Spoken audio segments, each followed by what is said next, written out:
I think what we heard in the sessions today was particularly revealing that the ambassadors themselves started to talk about the absolute necessity of people-to-people relationships for understanding and sensitivity.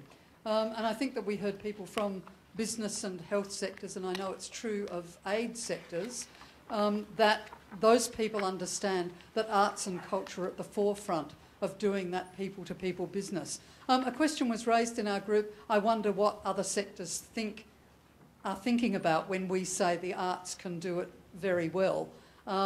Well, for instance, if an Australian company, an Australian artist goes to Asia, as many thousands have done and continue to do in a rather disorganised and scattergun approach, if they go to Asia and make a work with Asian artists, there is a residency there. So it's not just the artists that they're working with, but they live in the communities for a while. And almost always, if they produce a collaborative work out of this process, those Asian artists almost always come back to Australia. And these relationships develop on and on for many, many years. They are, I'm sure, a little bit parallel to many business relationships that develop in precisely the same ways, quite intimate and personal, working together on immense detail, but ending up in very long engagement. And we know that that's what Asia requires, is long, deep and constant commitment to a relationship.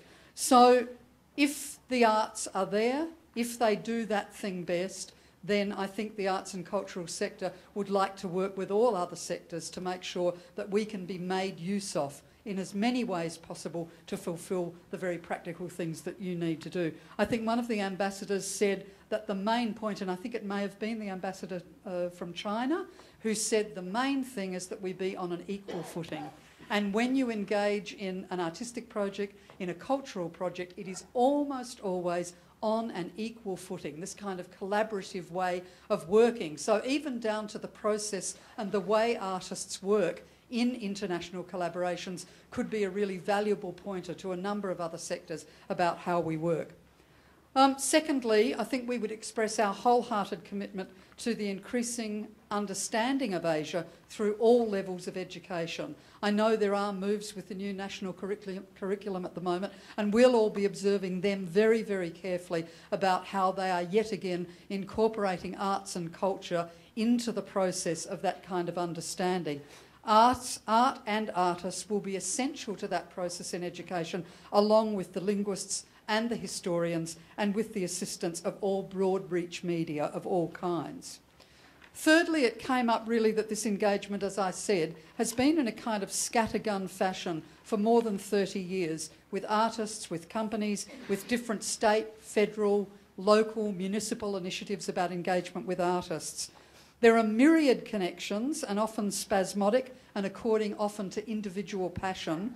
And what we think is needed now is a commitment to a sustained strategy, and we're thinking probably about a 10-year strategy towards 2020.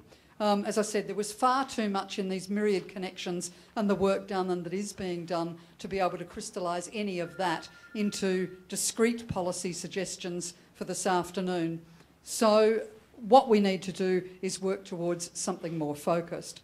Number 4, we would say that there are many existing networks of all kinds currently engaged in the understanding of Asia and collaboration with Asia, and we need to link them for strategic ways forward. So we propose something like a steering committee to put together an agenda for the development of this strategic plan. That committee would, of necessity, have Asian, Australian artists and practitioners as members. And we would send that agenda to a large number, I think, maybe a focused number, of different agencies in order to form partnerships for the development and the delivery of the strategies. These would include the Cultural Ministers' Council, the Australian International Cultural Council, but also to the ABC, to SBS and other large agencies, and also to Asia-focused agencies in the sectors that have been represented today. This would all be very useful to us, but we hope would be of mutual interest to you. Finally, it's not exactly clear who is the best body to auspice this steering committee. We in the group feel sure it should continue. Today should be just a beginning. But that's been said many, many times before, and we don't want, as the Japanese ambassador said, to end up being just another talking shop. We need to move forward strategically. But when I asked the question of everybody, well, who would it be if we walked out of the room and nobody did any follow-up? Everybody said, well, of course, the only body that's practically placed at the moment is Asialink. So we will go through Asialink. They have limited resources, but, you know, they've pulled off today and that's fantastic. So I'm sure they could pull together something like a steering committee for us really to talk Turkey. We would need to do that as soon as possible.